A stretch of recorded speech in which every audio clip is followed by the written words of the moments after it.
Stretch Marx එහෙමත් නැත්නම් සමයේ ඇතිවන ඇදීම් සලකුණු කියන්නේ ඉතාමත් අවලස්සන ඒ වගේම ගොඩක් අයට කරදරකාරී දෙයක්. The Skin Channel හරහා ඒ ගැන කතා කරන්න මම අද හිතුවා.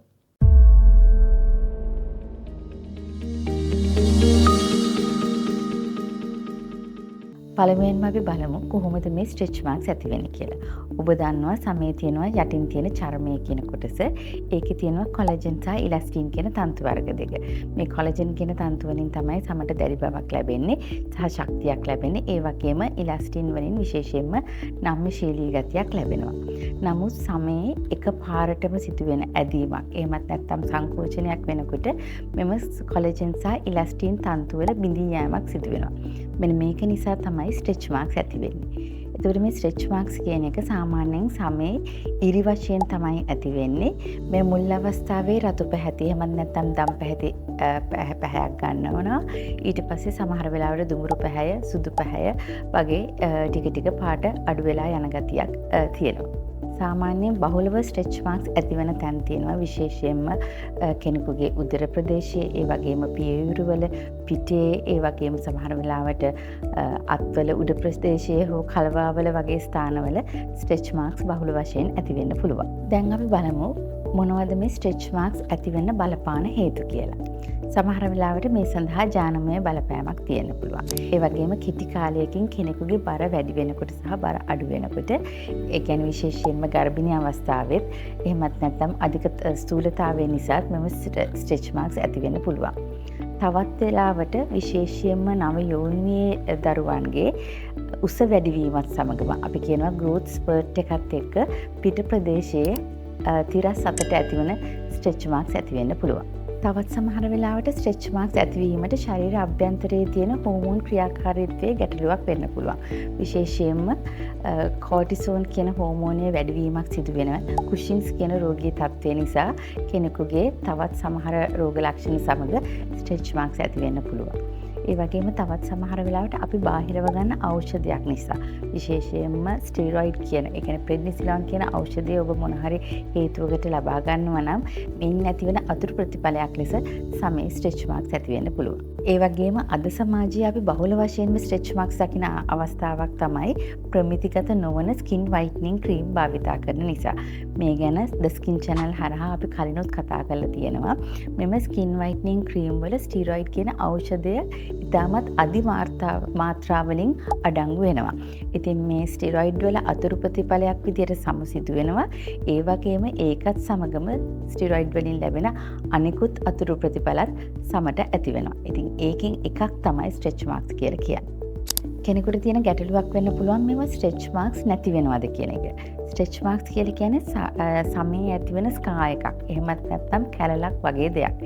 ඉතින් මේක ස්ථිර දෙයක්. මේක නැති වෙන්නේ නැහැ. නමුත් කාලයත් සමග මම කලින් කිව්වා වගේ ඒකේ තියෙන පාට අඩු වෙලා ගිහිල්ලා ඒකේ තියෙන අවලස්සන ගතිය ටිකක් අඩු වෙන්න පුළුවන්. නමුත් ඒක ස්ථිරවටම සමේ තියෙනවා. දැන් අපි බලමු මොනවද මේ ස්ට්‍රෙච් මාක්ස් අඩු කරන්න ඔබට කරගන්න පුළුවන් ප්‍රතිකාර කියලා. සාමාන්‍යයෙන් සමෙහි ගල්වන ආලේපනයකින් ස්ට්‍රෙච් මාක්ස් අඩු කර ගැනීම ඉතාමත් අසීරුයි.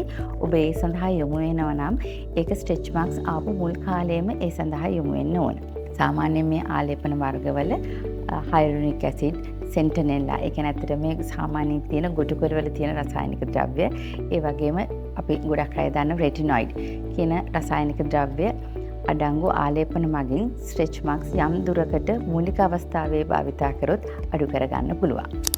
ඊට අමතරව ඇත්තටම ස්ට්‍රෙච් මාක්ස් වලට කරන ප්‍රතිකාර වුණත් කිහිප වතාවක් කිරීමෙන් තමයි ස්ට්‍රෙච් මාක්ස් අඩු කරගන්න පුළුවන් වෙන්නේ. මේ සඳහා යම් කිසි කාලයක් ගත වෙනවා. සම පිළිබඳ විශේෂඥ වෛද්‍යවරයෙක් වෙත යොමු වුණාම ඔබට ඒ සඳහා විවිධ ප්‍රතිකාර වලට යොමු වෙන්න පුළුවන්. එකක් තමයි කෙමිකල් පීලින් කියන ප්‍රතිකාරය.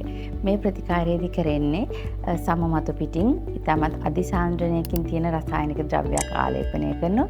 එතෙන්දී සමයේ උඩින් තියෙන සෛලස්තර ඉවත් වීම තුලින් මෙම ස්ට්‍රෙච් මාක්ස් වල තියෙන අවලස්සන ගතිය අඩු කරගන්න පුළුවන්. ඒ වගේම දැන් මම කලින් සඳහන් කරා ස්ට්‍රෙච් මාක්ස් ඇති වෙන්නේ සමේ තියෙන කොලජන් සහ ඉලස්ටින් තන්තු වල බිඳී යාමක් සිදුවීම නිසා කියලා. ඉතින් මෙන්න මේ බිඳී යාම සිදුවෙන නිසා කොලජන් වර්ධනය කරන විවිධ ප්‍රතිකාර වර්ග වලිනුත් ස්ට්‍රෙච් මාක්ස් වලට අපිට ප්‍රතිකාර කරන්න පුළුවන්. මෙම කොලජන් වර්ධනය කරන විවිධ ප්‍රතිකාර ක්‍රම ගැන The Skin Channel හරහා අපි කලින් කතා කරලා තියෙනවා. එකක් තමයි PRP කියන ප්‍රතිකාරය. මෙහිදී උබේම රුධිරයේ සාම්පලයක් ලබාගෙන එහි තියෙන පට්ටිකා සාන්ද්‍රණයක් සාදාගෙන ඒක සමවතු පිට එන්නත් කිරීමක් සිදු වෙනවා. එහිදී තියෙන වර්ධක සාධක නිසා සමේ තියෙන කොලජන් වල වර්ධනයක් සිදු වෙනවා. ඒ වගේම තවත් සමහර වෙලාවට මයික්‍රෝ නීඩ්ලින් කියන ප්‍රතිකාරය කරනවා. මේකෙදිත් ඉතා සියුම් ඉන්දිකටු වගේ දෙයක් සම්මත පිටට පතිත වීමක් සිදු වෙන්නේ. මෙහිදී ඇතිවන ඒ මයික්‍රෝ ට්‍රෝමා එක නිසාත් සමේ තියෙන කොලජන් වල වර්ධනයක් සිදු වෙන්නේ. මීට අමතරව විවිධ ලේස වර්ග CO2 ලේසක වෙන්න පුළුවන්, එහෙමත් නැත්නම් erbium ලේස වෙන්න පුළුවන්.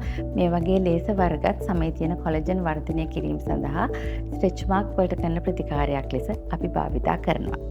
මෙම ප්‍රතිකාර ගැන කතා කරනකොට වැදගත් දෙයක් කියන්න ඕන. සාමාන්‍යයෙන් ස්ට්‍රෙච් මාර්ක්ස් මම කලින් කිව්වා මේක සමේ ඇති වෙන ස්ථිර දෙයක්. ඉතින් මේකේ තියෙන මේ අවලස්සන ගතිය අඩු කරගන්න යම්කිසි කාලයක් ගත වෙනවා සහ මෙම ප්‍රතිකාර කිහිප වතාවක් කළ යුතු වෙනවා. ඊළඟට ගොඩක් අයට තියෙන ප්‍රශ්නයක් තමයි ස්ට්‍රෙච් මාර්ක්ස් ඇති වෙන එක අපිට වළක්වා ගන්න පුළුවන්ද කියන එක.